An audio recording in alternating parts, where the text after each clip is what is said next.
Bismillahirrahmanirrahim. Assalamualaikum warahmatullahi wabarakatuh. Alhamdulillahilladzi anzala ala abdihil kitaba wa lam yaj'al lahu 'iwaja. Wassalatu wassalamu ala sayyidina Muhammadin nabiyil mustafa wa ala alihi wa sahbihi wa man ittaba ma'bad. Hadirin jamaah subuh yang dirahmati Allah Subhanahu wa taala, puji dan syukur marilah senantiasa kita panjatkan kehadirat Allah Subhanahu wa taala yang telah begitu banyak menganugerahkan nikmatnya kepada kita semua, sehingga pada pagi ini kita masih diberikan kesempatan dan juga kesehatan untuk bisa menunaikan sholat subuh berjamaah, dan insyaallah kita akan lanjutkan dengan ta'lim. Seperti biasa, ta'lim hari ini sedianya diisi oleh Pak Haji Anto, tapi beliau berhalangan sehingga saya gantikan. Salawat dan salam semoga selalu tercurah kepada junjungan kita Nabi besar Muhammad SAW. Mudah-mudahan kita senantiasa bisa istiqomah melaksanakan sunnah-sunnahnya, dan semoga di akhirat kelak kita mendapatkan syafaatnya. Amin ya rabbal alamin. Mengingat beberapa hari lagi kita akan memasuki bulan suci Ramadan, kita alangkah baiknya kita kembali merenungi ayat-ayat seputar Ramadan. Mungkin banyak di antara kita sudah menghafal ayatnya, yaitu surat Al-Baqarah ayat 183 ya. 183, 184, 185. Tiga ayat deh. A'udzubillahi minasyaitonirrajim. Bismillahirrahmanirrahim. Ya ayyuhalladzina amanu kutiba alaikumus syiyam kama kutiba alal ladzina min qablikum la'allakum tattaqun. Wahai orang-orang yang beriman, ini ya ayyuhalladzina amanu, jadi yang dipanggil untuk melaksanakan puasa hanya orang yang beriman. Sehingga pemahamannya adalah kalau orang itu enggak puasa, artinya dia diragukan keimanannya. Berpuasa tentu tanpa sebab ya, tanpa halangan, karena kita akan melihat fenomena umum di bulan Ramadan, ada warung-warung yang cuma kelihatan kakinya. Itu adalah orang-orang yang seperti itu, orang yang mengaku beragama Islam tapi tidak puasa, tapi dia diragukan keimanannya, beneran beriman apa enggak, kira-kira gitu. Kutiba alaikumus syiyam, diperintahkan atas kalian untuk berpuasa karena kutiba alal ladzina min qablikum la'allakum tattaqun, sebagaimana Allah Ta'ala perintahkan kepada umat-umat sebelum kalian, umat terdahulu. Jadi puasa itu bukan cuma orang Islam, zaman dulu juga umat-umat terdahulu diperintahkan untuk berpuasa. Sebagaimana kita kenal ada puasa Daud ya. Sehari puasa, sehari tidak, sehari puasa, sehari tidak, sepanjang tahun. Nah, kita kan cuma 1 bulan, jadi lebih ringan. Makanya nanti di ayat yang berikutnya dikatakan puasa ini memudahkan kalian, bukan menyulitkan justru. Karena sebetulnya lebih ringan kalau dibandingkan dengan puasanya zaman Nabi Daud. La'allakum tattaqun, supaya kalian menjadi orang, diharapkan menjadi orang yang bertakwa. Kenapa demikian? Karena puasa melatih kita tentang kesabaran. Jadi Allah Subhanahu wa taala di dalam kitab Duratun Nasihin mengisahkan menciptakan dua makhluknya, yaitu akal dan apa? Masih ingat kisahnya? Akal dan nafsu, masih ingat? Berarti nggak tidur waktu khutbah Jumat kemarin. Menciptakan akal dan nafsu. Setelah diciptakan, Allah Subhanahu wa taala memanggil akal, hai akal. Allah nanya, Ma ana wa ma anta, man ana wa man anta. Siapa aku dan siapa kamu? Allah bertanya kepada akal. Lalu akal menjawab, anta rabbi wa ana abdi. Engkau adalah Tuhanku dan aku adalah hambamu. Wah, lulus tuh akal. Oke, bagus. Selesai. Udah Allah panggil lagi yang namanya nafsu. Allah tanya dengan pertanyaan yang sama. Man ana wa man anta. Siapa saya dan siapa kamu? Akal, nafsu dengan arogan menjawab,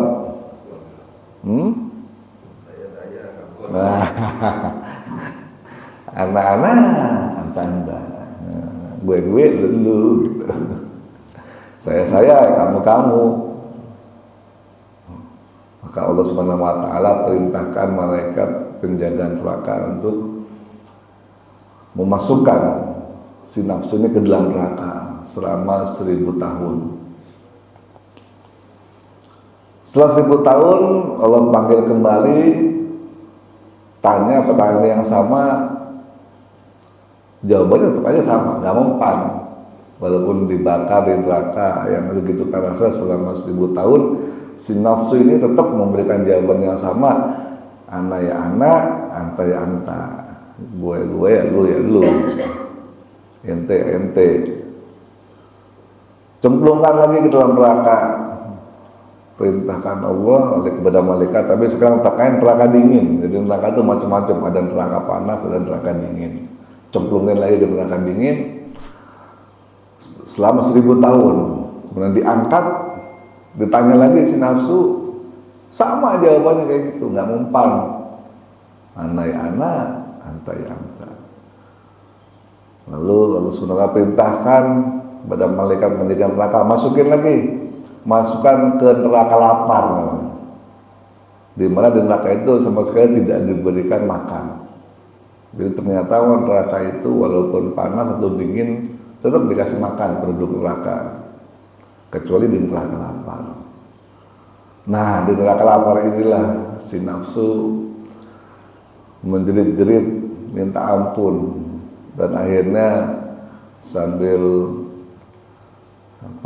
menangis terseduh-seduh, kira-kira seperti itu ya, mengatakan anta rabbi wa ana abdi. Engkau adalah Tuhanku dan aku adalah hambamu. Karena dia merasa tidak berdaya menghadapi rasa lapar tersebut si nafsu ini. Nah, dari kisah inilah maka kita bisa mengambil pelajaran bahwa ternyata cara menaklukkan nafsu satu-satunya adalah dengan memberikan rasa lapar kepada nafsu tersebut, yaitu dengan cara berpuasa. Tidak ada cara lain.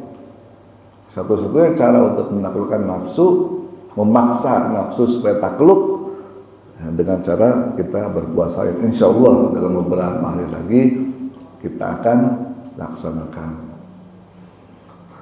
Dan dengan takluknya nafsu ini otomatis jalan kita untuk meraih gelar takwa itu terbuka lebar. Dengan catatan tentu kita melaksanakan puasa dengan baik di siang hari dan qiyamul lail di malam hari, sebagaimana Rasulullah SAW sabdakan. Masih ingat hadisnya? Barang siapa yang berpuasa, man shoma ramadhana imanan wa ihtisaban ghufira lahu ma taqaddama min dzambi. Barang siapa yang berpuasa di bulan Ramadan itu di siang hari ya, ghufira lahu, maka Allah akan memberikan ampunan bagi dosa-dosanya yang telah lalu.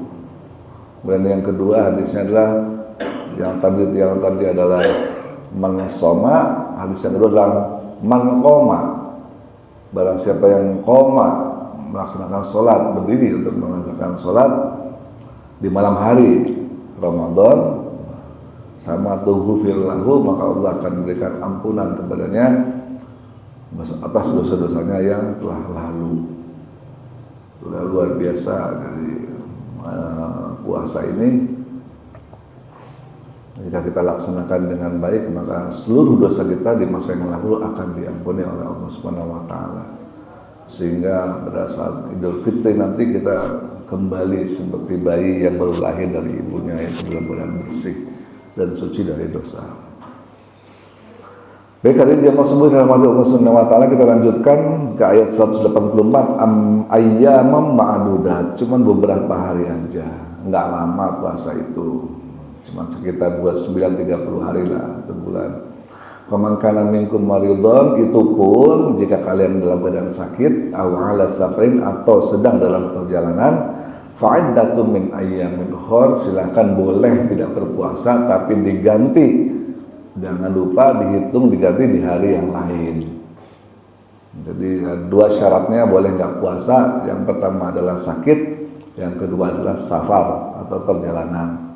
Silakan, kalau nggak tahan karena lagi sakit misalnya harus minum obat, ya silakan. Atau lagi safar, kehausan, bukan. Tapi safarnya zaman dulu kan naik kuda ya, kalau nggak jalan kaki naik onta, gitu. Sehingga panas, bisa kebayang di tanah Arab panasnya kayak apa gitu.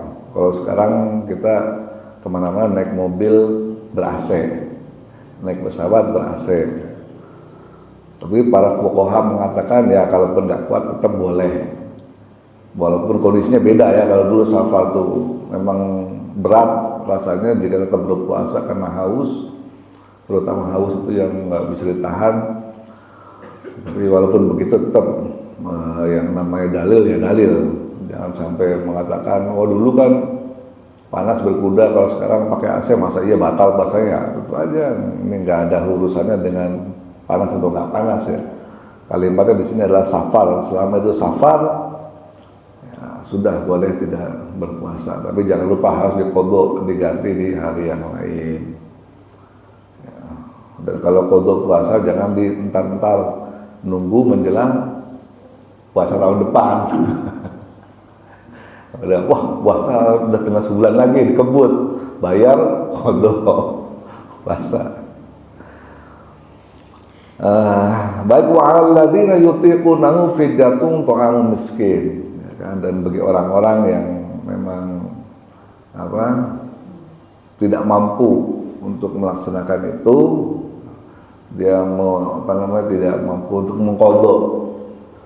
Misalnya karena dia sakitnya sakit tua ternyata. Ya sakit tua dan udah memang ya sakit-sakitan lah, gimana mau qodho ya kan, orang dia sakit mulu setiap saat. Oke, ada jalan yang lain. Jika memang berat untuk membayar qodho, maka dia boleh fidyatun ta'amu miskin, membayar fidyah dengan cara memberi makan orang miskin, membayar fidyah itu. Jadi dihitung kalau misalnya batalnya 10 hari ya bayar 10 paket makanan fidyah. Kalau sebulan full ya 30. Kira-kira seperti itu bayar fidyah. Kalau nggak kuat membayar hutang di kemudian hari karena memang sakitnya sakit permanen karena usia yang sudah lanjut. Kira seperti itu. Cuman ingat, membayar fidyah itu adalah memberi makan kepada orang miskin, bukan orang mampu. Di masyarakat kita ini banyak tradisinya adalah orang bayar fidyah, mengundang warga, mengundang masyarakat untuk melaksanakan pembacaan Yasin bersama, kemudian dibagi-bagilah fidyah kepada semua yang hadir, padahal agama memerintahkan hanya kepada orang miskin. Jadi kita mesti pahami, kalau misalnya kita diundang di acara seperti itu, kemudian diberikan fidyah, tanya sama diri kita sendiri, kita orang mampu atau orang miskin. Kalau kita merasa kita orang mampu, ya jangan dimakan berasnya, tapi kita berikan kepada yang berhak menerima, yaitu orang miskin. Jangan sampai kita memakan sesuatu yang sebetulnya bukan hak kita, cuma memang karena sudah tradisi di masyarakat, jadi sulit untuk menghilangkan hal seperti itu. Jelas sesungguhnya fidyah itu hanya boleh diberikan kepada orang miskin. Faman tatawwa khairan fa huwa khairul lah. Tapi jika kamu mampu melaksanakan puasa itu sebetulnya lebih baik dibandingkan kamu bayar fidyah. Wa antasumu khairul lakum in kuntum ta'lamun, jika kamu mengetahui. Jadi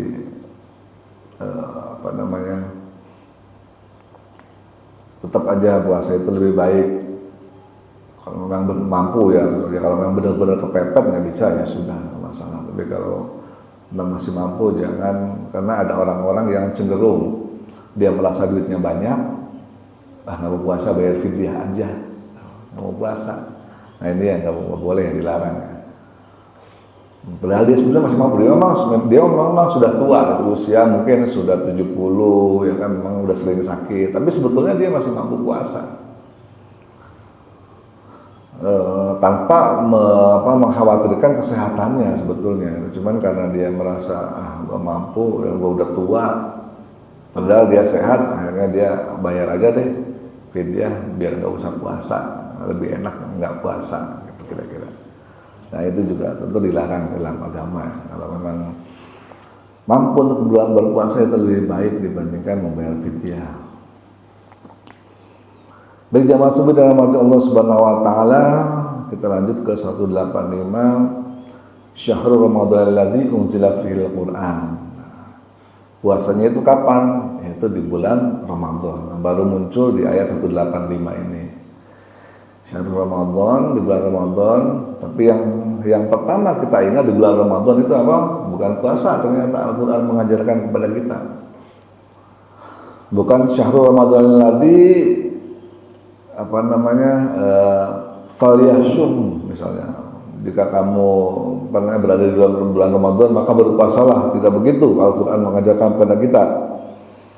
Tapi syahrul Ramadan alladzi unzila fihil Quran, jika kamu berada di dalam bulan Ramadan, yang pertama kamu harus ingat adalah bulan itu adalah bulan diturunkannya Al-Quran.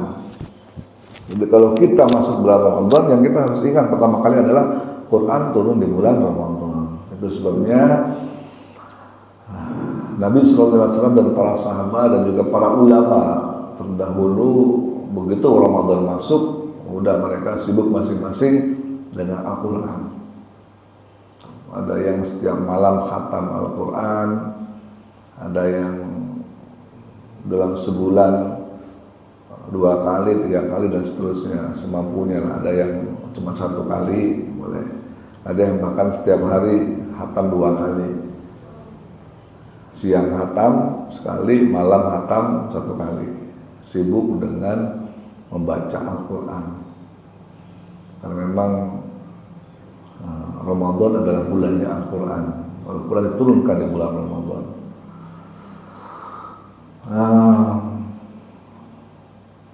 Begitu pentingnya Al-Quran sampai Rasulullah kalau sholat malam itu di bulan Ramadan ya khatam di dalam sholat qiyamul lail atau sholat tarawih kita istilahkannya. Walaupun rakaatnya sedikit 11, tapi dalam 11 rakaat itu beliau menghatamkan Al-Quran. Jadi kalau kita mengikuti sunnah Nabi SAW, silahkan kalau kuat sholatnya 11 tapi Al-Qurannya hatam.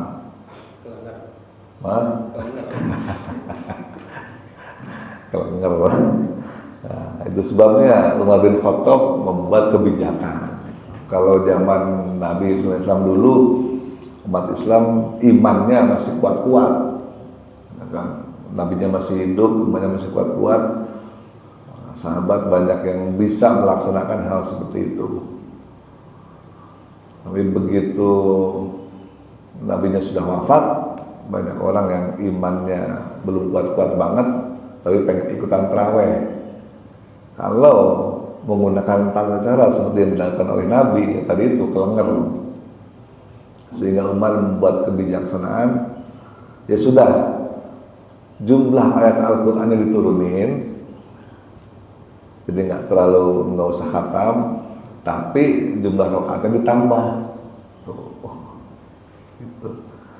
Nanti yang tadinya 11, kan dengan satu rakaat itu 2 juz misalnya, kurang lebih ya, rakaat itu 2 juz. Nah, dikurangin sehingga mungkin nggak terlalu panjang lah baca ayatnya, tapi rakaatnya ditambah menjadi 20 rakaat.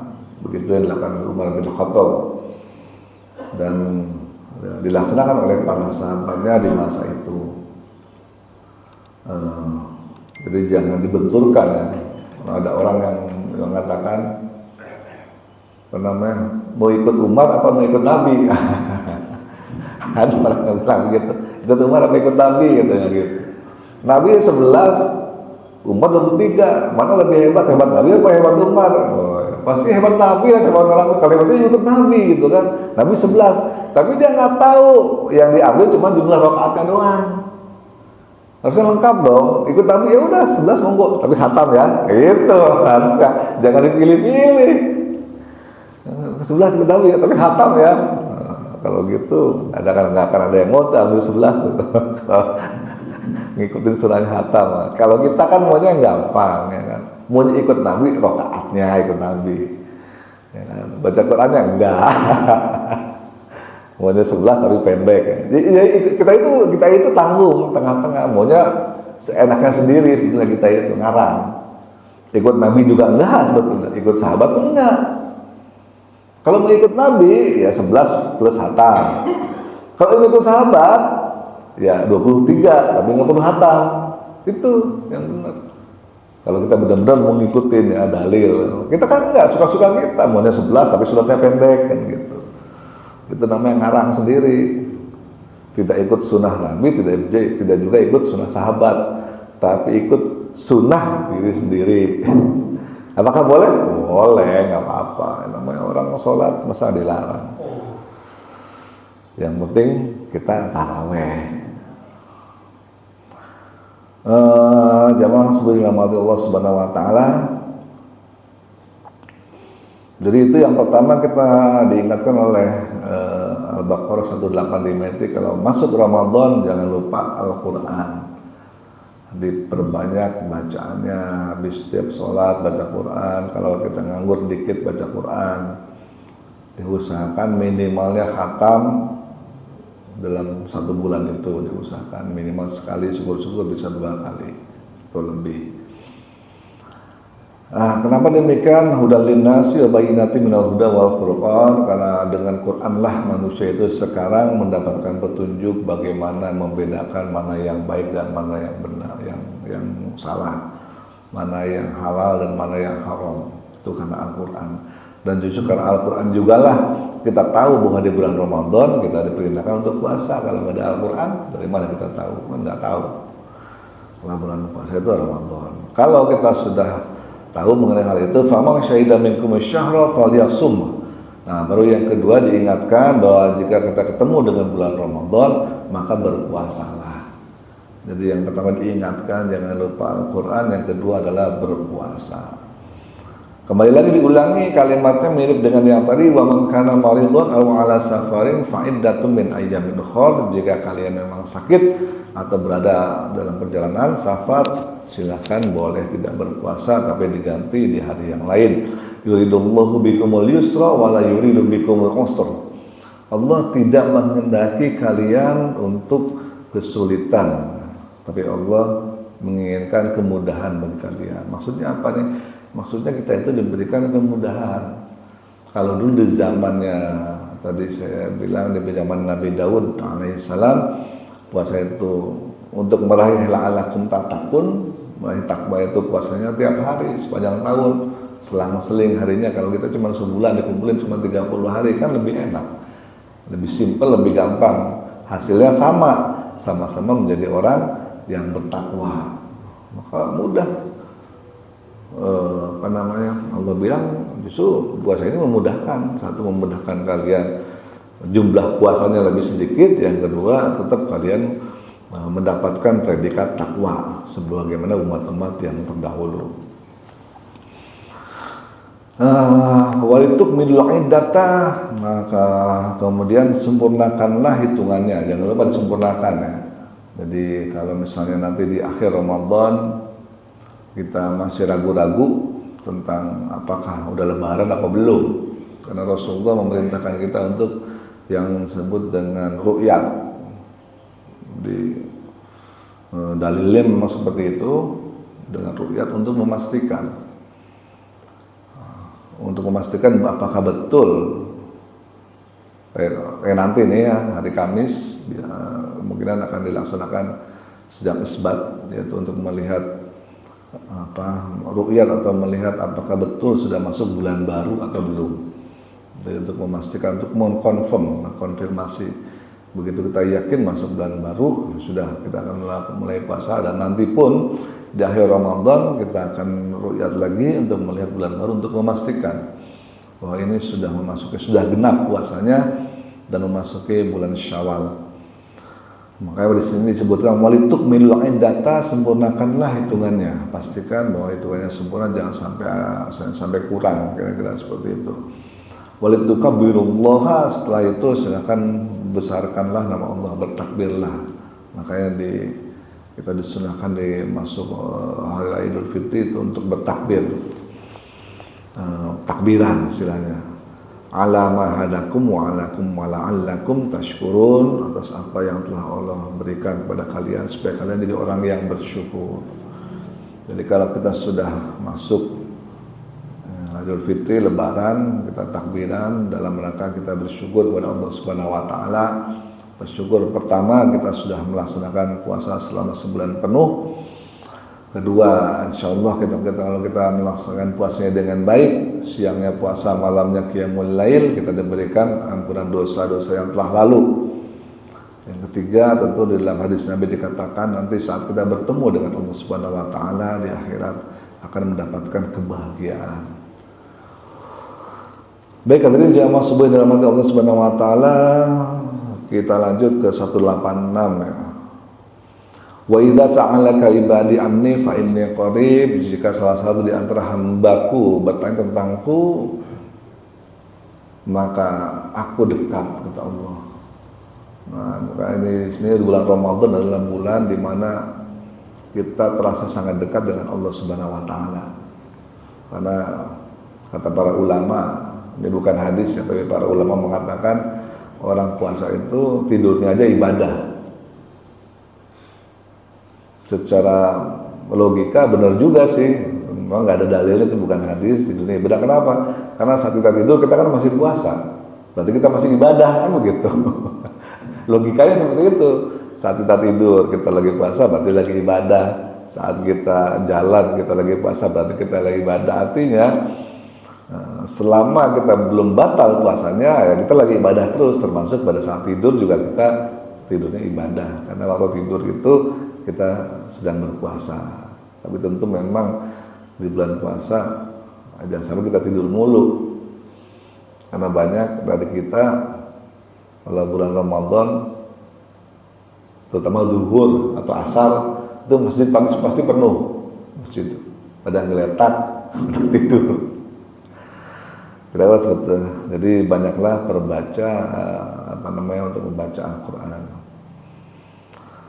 Ujibu da'watad da'i dada'an fa yastajibu li wal yu'minu bi la'allahum yarsyudun. Allah mengabulkan doa pada siapa yang memintanya. Nah, dengan catatan berimanlah kepada Allah Subhanahu wa taala. Tentunya itu. Jadi ini juga ayat 186 ini menyatakan bahwa Allah itu dekat, fa inni qarib. Wa idza sa'alaka ibadi anni fa inni qarib. Allah itu dekat dengan kita. Walaupun ada beberapa orang yang menggunakan ayat yang lain bahwa Allah itu berada di atas arsy.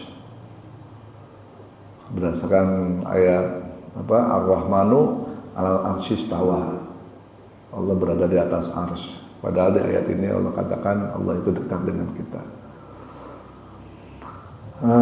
Baik jamaah subuh dirahmati Allah Subhanahu wa taala, kita lanjut dengan ayat 187 satu lagi. Uhillal lakum lailatas siyami rafatu ila nisaikum, dihalalkan bagi kalian di malamnya untuk ar-rafat, untuk bermesraan dengan istri-istri kalian. Jadi puasanya enak kita ya, nggak kayak orang-orang terdahulu. Kalau orang terdahulu puasa itu siang dan malam. Jadi siangnya puasa, malamnya qiyamul lail dan tidak boleh berhubungan suami istri. Ternyata pada waktu itu Umar bin Khattab nggak kuat ya, gara-gara Umar bin Khattab nggak kuat, ya kan? Dia melihat istrinya yang cantik, nggak kuat tapi malam tentu saja. Kemudian beliau besoknya lapor kepada Nabi, ya Rasulullah, aku tadi malam berjima dengan istriku. Bagaimana hukumnya? Nah, maka turunlah ayat ini. Uhilla lakum lailatas syami rafatu ila nisaikum, dihalalkan uhilla bagi kalian untuk tetap bermesraan dengan istri-istri kalian. Bermesraannya sebatas apa sih? Pertanyaannya kan gitu. Hunna libasul lakum wa antum libasul lahun. Bermesraannya adalah sebatas apa? Sebatas istri kamu adalah baju, pakaian bagimu, ya kamu adalah pakaian bagi istri kamu. Ini jelas sekali di sini ya. Nah, kita boleh pakai istri kita boleh pakai kita karena pakaian di malam Ramadan tentu saja. Alimallahu annakum kuntum takhtanuna anfusakum. Sebenarnya Allah tahu kalian tuh nggak bakal tahan, tahu Allah gitu kan. Fataba alaikum wa afa ankum, maka Allah ampuni kalian dan maafkan kalian. Adalah apa-apalah itu. Allah paham. Kalian nggak bakalan kuat kalau malamnya nggak bisa nidurin istri, kira-kira seperti itu.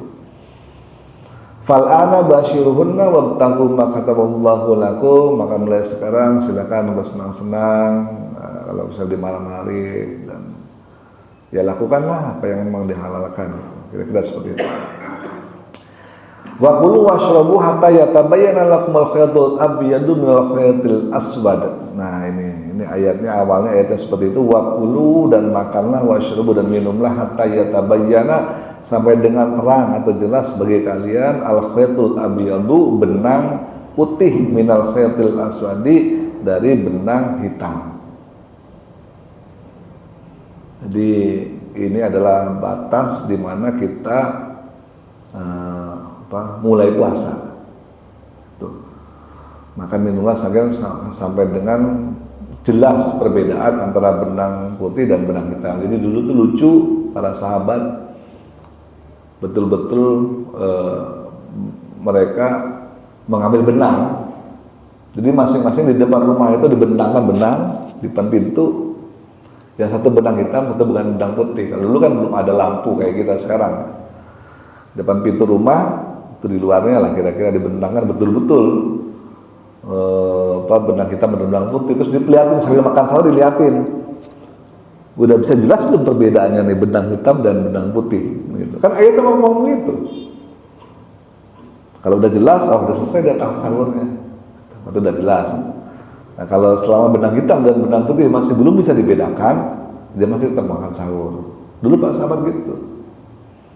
Nah, begitu ada yang bilang ke Nabi, ya Rasulullah, emang seperti itu maksudnya gitu kan. Hah? Nabi kaget. Enggak kayak gitu katanya gitu. Maksudnya bukan begitu, polos amat sih, kira-kira gitu ya. Tapi yang bahasa Al-Qur'annya tuh benar-benar tekstualnya adalah benang hitam dan benang putih. Tapi maksudnya bukan begitu. Baru melalui malaikat Jibril turunlah ayat yang pendek. Jadi malaikat Jibril jauh-jauh dari langit ke-7 hanya menurunkan ayat, menambahkan 2 kata di dalam kalimat yang tadi, minal fajr. Yang maksud dengan benang hitam dan benang putih adalah datangnya waktu fajar. Jadi bukan benang ditarik hitam dan putih, bukan begitu, tapi minal fajri, ditambahin ayatnya. Jadi itu maksudnya adalah waktu fajar, karena waktu fajar datang itu kelihatan ada semburat warna putih di ufuk. Nah, itu adalah waktu fajar datang atau waktu subuh sebetulnya. Jadi batas akhir berdasarkan ayat ini menyatakan dengan jelas bahwa kalau sudah wajar atau kalau sudah masuk waktu subuh, ya udah nggak boleh lagi makan dan minum. Itu. Kalau makan dan minum gimana? Kita lagi makan, kita lagi minum. Terus ada terdengar adzan subuh.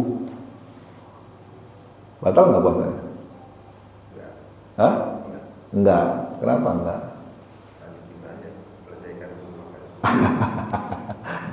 Gimana Pak Luluk? Hah? Ada dua pendapat. Nah, dua pendapat, oke.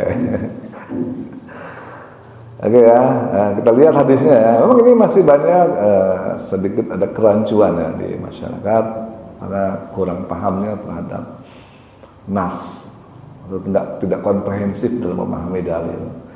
Begini ada hadisnya dari Abu Hurairah, diriwayatkan oleh Abu Dawud hadisnya. An Abi Hurairah qala qala Rasulullah sallallahu alaihi wasallam idza sami'a ahadukum nidaa wal inau ala yadi fala yad'ahu hatta yaqdi hajatahu min. Nah ini. Idza sami'a ahadukum jika kalian mendengar sami'a ya ahadukum saudarakan an-nidaa panggilan azan.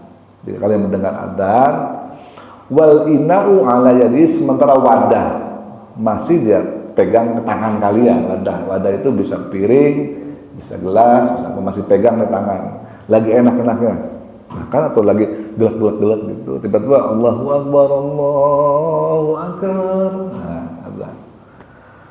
apa kata di sini? Jika kalian mendengar itu, fala yad'u hatta yaqdi hajatahu min. Maka enggak usah berhenti. Hadisnya begitu sampai dengan kamu selesaikan ya kan makan atau minum kalian, hajat kalian, kira-kira seperti itu. Jadi kalau kalian lagi makan, enak-enak atau lagi minum, mendengar adzan, nggak usah berhenti, lanjutin aja. Itu hadisnya. Nah ini banyak hadis ini yang disalahpahami oleh sebagian kalangan sehingga boleh kok ada dalilnya pada saat adzan kita masih tetap makan, masih tetap minum. Masalahnya adalah kalau para ulama kan jeli. Masalahnya adalah masa iya hadis dan ayat bertentangan. Gitu. Ayatnya menyatakan kalau sudah masuk waktu fajar ya nggak boleh ayatnya, ya kan. Bahkan para ulama pun banyak yang mengatakan kalau sudah terdengar adzan subuh berdasarkan ayat tadi ya udah berhenti puasanya, berhenti makan dan minumnya. Tapi kok ada hadis diriwayatkan oleh Abu Dawud dari Abu Hurairah yang menyatakan seperti itu, kok ini bertentangan antara ayat dan hadis, kesannya harusnya begitu. Kalau para ulama berpikirnya tuh begitu komprehensif, apa nih penjelasannya? Nggak mungkin ayat dan hadis bertentangan, nggak mungkin. Pasti ada penjelasan lain. Tapi kalau kita banyakkan dari orang-orang awam yang memang membaca hadis ini secara tekstual ya, secara kasat mata tanpa melihat dalil-dalil yang lain, hadis-hadis yang lain, maka akan kecele. Kenapa kecele? Ya, karena pemahamannya tidak komprehensif. Kenapa tidak komprehensif? Karena ternyata ada hadis lain. Nah, ada hadis lain, kita dengarkan hadisnya. Ternyata ada hadis lain, hadisnya berasal dari Ibnu Umar. Nah, ini lebih sahih dari yang tadi. Ini diriwayatkan oleh Imam Bukhari dan Imam Muslim. Ada hadisnya apa? An Abi Umar radhiyallahu anhu qala kana li Rasulillah sallallahu alaihi wasallam muaddanani Bilalun wa ibnu Ummi Maktum al-a'ma faqala Rasulullah sallallahu alaihi wasallam inna Bilalan yu'adzin bilail faqulu washrabu hatta yu'addan ibnu Ummi Maktum. Nah, di sini dari Ibnu Umar radhiyallahu anhu berkata ya kan, bahwa Rasulullah di zaman Rasulullah itu beliau punya dua orang muadzin. Di zaman Nabi ada dua orang yang adzan. Yang pertama adalah Bilal, yang kedua adalah namanya Ibnu Ummi Maktum yang memang tunanetra. Maka Rasulullah bersabda di sini mengatakan kepada Rasulullah SAW, Inna Bilalan yu'adzin. Jika kalian mendengar Bilal itu adzan, nah ini adzannya Bilal, kan dua kali adzannya. Fakulu washrabu, maka silakan makan dan minum. Tuh. Adzan pertama, adzan Bilal. Nah, itu ternyata ada hadis lain, makanya jangan memahami hadis saja, dicomot jadi ini tanpa melihat hadis. Ada ternyata adzan di zaman Nabi ada dua. Satu adzan Bilal, adzan pertama. Waktu itu adzan Bilal, faqulu washrabu, di dalam masjid dikatakan silakan makan dan minum. Hatta yu'adzanu sampai dengan adzannya siapa? Ibnu Ummi Maktum. Kalau azan subuh di umat itu untuk azan subuh ya berhenti makan dan minumnya sesuai dengan ayat yang tadi. Oh ternyata adanya 2 kali. Pertama adzan Bilal. Adzan Bilal itu bukan adzan subuh, melainkan adzan orang membangunkan untuk orang tahajud ataupun orang untuk makan sahur. Kalau kita zaman sekarang kan sahur, jeng, nah gitu. Kalau zaman dulu nggak ada kayak gitu, pakainya apa? Adzan. Jadi untuk bangun orang sahur itu pakainya adzan. Allahu Akbar, Allahu Akbar. Nah, Bilal apa? Munafik, oh Bilal. Oke, masih boleh makan dan minum. Nah, makanya hadis yang tadi, ya, jadi benang merahnya nih, hadis yang tadi mengatakan bahwa masih boleh makan dan minum saat kalian mendengar adzan adalah adzannya Bilal, bukan adzannya Maktum. Karena kalau adzan Maktum ya udah nggak boleh, puasanya batal. Kalau dengar adzan subuh masih makan dan minum. Itu kira-kira penjelasannya. Nah, memang ada 2 adzan di zaman Nabi Shallallahu Alaihi Wasallam. Nah, begitu. Makanya hati-hati karena banyak masih jangan sampai kita kecelek gitu. Karena kalau misalnya pertanyaan selanjutnya adalah kalau misalnya kita masih boleh makan dan minum pada saat adzan, terus sampai kapan selesainya? Batasnya sampai kapan? Misalnya kita ngikut yang dicari, tetap nih ngeyel misalnya, oh boleh saya mau makan aja minum. Adzan terus batas selesainya kapan? Boleh. Sepiring habis. Kalau mau nambah sepiringnya gimana? Boleh nggak? Kan begitu. Bangun kesiangan ya, bangun kesiangan mau siangan tiba-tiba, belum adzan, ambil yang banyak sepiring. Semakan, tenang aja, adzan ini juga piring belum habis, boleh kok gitu. Terus sampai mana batas puasanya mulainya? Ya kan tiba-tiba baru sesuap, Allah Akbar, adzan, boleh kok, adik saya tenang aja. Jadi orang udah sholat subuh selesai, dia baru selesai makan, baru gelek-gelek minum gitu. Apakah seperti itu? Tidak, tentu kan. Jadi kita nggak jelas batas akhirnya kapan boleh makan sahur. Kalau masih adzan itu masih dibolehkan makan dan minum. Makanya para ulama dengan tegas menyatakan ya, batas akhirnya adalah adzan subuh itu. Pokoknya begitu adzan subuh, bahkan kalau ulama yang agak keras, agak ketat, lepehkan itu makanannya. Dan sampai ada yang tertelan, begitu adzan subuh terdengar. Kenapa? Nanti batal puasanya, harus diqodho, diganti di hari yang lain.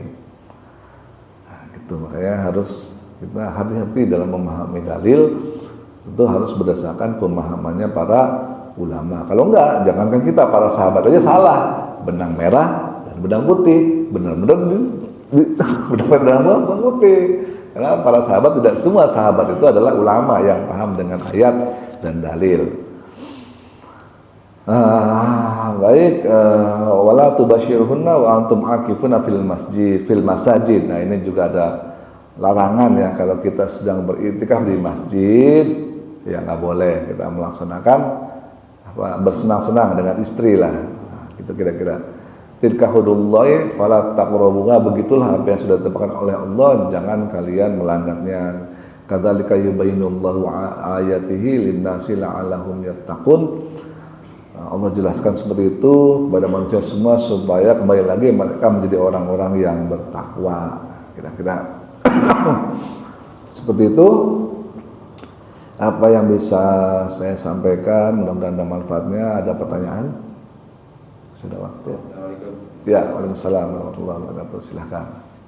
Dan terkait dengan tadi yang kalau sudah waktu puasa 1 bulan penuh gitu ya,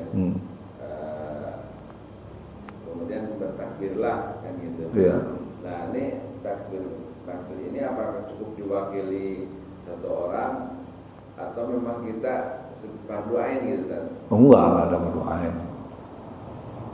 Takbiran bukan fardu ain, tapi boleh diwakili oleh orang lain, fardu kifayah. Jadi bukan fardu juga, sebenarnya sunnah. Bukan fardu, bukan sunnah. Sunnah Nabi SAW untuk membesarkan nama Allah Subhanahu Wa Taala bertakbir di malam di malam Idul Fitri sampai dengan besoknya. Itu sunnah aja. Tentu sebenarnya sudah muakkad ya, memang sangat dianjurkan, tapi tidak sampai kepada derajat itu adalah wajib. Bahkan fardu kifayah pun tidak sebetulnya. Jadi kalau di malam itu nggak ada orang takbiran, nggak ada masalah juga, boleh. Jadi sepi gitu ya. Teman dari sepi, betul. Nggak ada bedanya gitu. Nggak ada bedanya. Tapi itu sunnah muakkad, jadi sebaiknya kita ya melaksanakan itu. Walaupun mungkin di luar tidak dilaksanakan, tapi kita di rumah masing-masing ya, sebaiknya kita laksanakan untuk membaca takbir atau takbiran. Ada lagi? Ya. Untuk yang Idul Adha itu kan 3 hari ya? Apa ya? Ya, kalau Idul Adha selama hari tasyrik, itu bukan 3 hari, 4 hari. Satu harinya adalah pada saat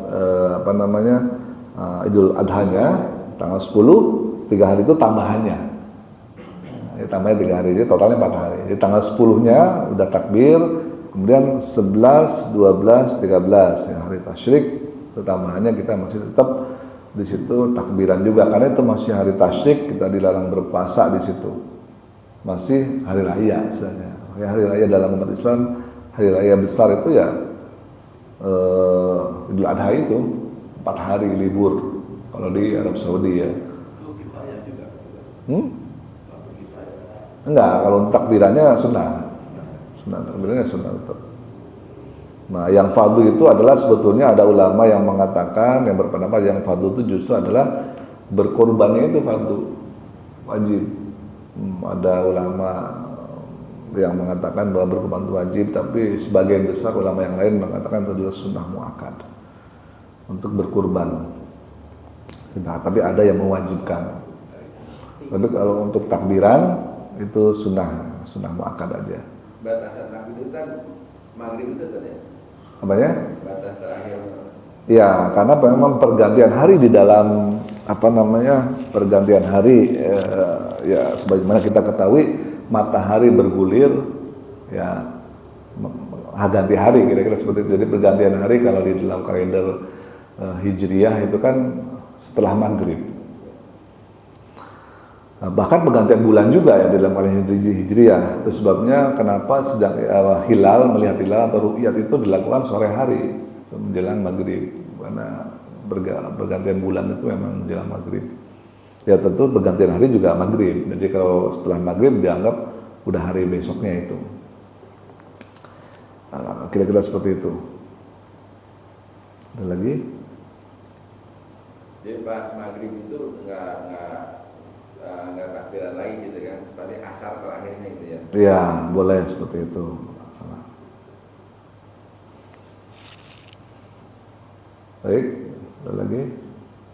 Kalau tidak ada, pada jam 6 ya, kita tutup dengan membaca kafaratul majlis. Subhanakallahumma bihamdika asyhadu an la ilaha illa anta astaghfiruka wa atubu ilaik. Mudah-mudahan ada manfaatnya. Mohon maaf jika saya ada kesalahan. Billahi taufiq wal hidayah. Assalamualaikum warahmatullahi wabarakatuh.